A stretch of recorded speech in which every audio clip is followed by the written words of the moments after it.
This is The Big Story presented by herbchambers.com. My name is Maria Cramer from the Boston Globe. Today I have been reporting on the shootings that took place in the city over the weekend.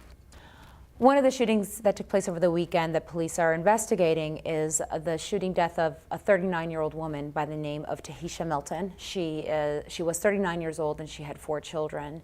We don't know yet why she was killed, but officials have told me that they believe that the gunman was actually trying to hit the store owner, was trying to kill the store owner, who goes by the nickname Mo.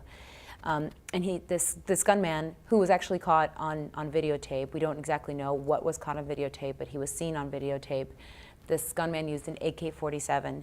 AK-47s in homicides and shootings in the city are not very common, but they have unfortunately been used in the past. The shootings that took place over the weekend don't appear to be connected with each other. These appear to be isolated incidents, but unfortunately many of them have a common theme, and that's retaliatory fire between gangs. One of the shootings that took place on Saturday evening in Eggleston Square left a man in his 20s dead. That is a shooting that's believed to be gang-related. Essentially what's been happening in Jamaica Plain over the last several years is there's been a feud between 2 gangs in that neighborhood, which is otherwise a pretty quiet neighborhood for this kind of crime.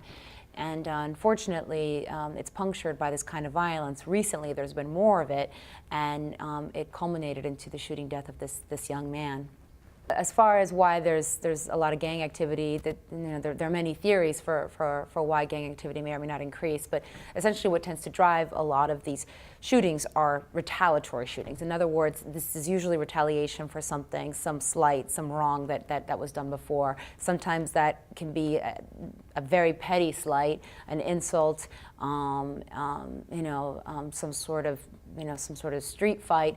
Other times it can be retaliation for a shooting, a fatal shooting, and a lot of times these grudges can last a long time. So it's difficult to say exactly what sparks a sudden outburst of violence, but police know for the most part which gangs are feuding with which gangs, and they know when there's a shooting in one neighborhood that within weeks, months, maybe even a year, there could be a shooting to respond to it.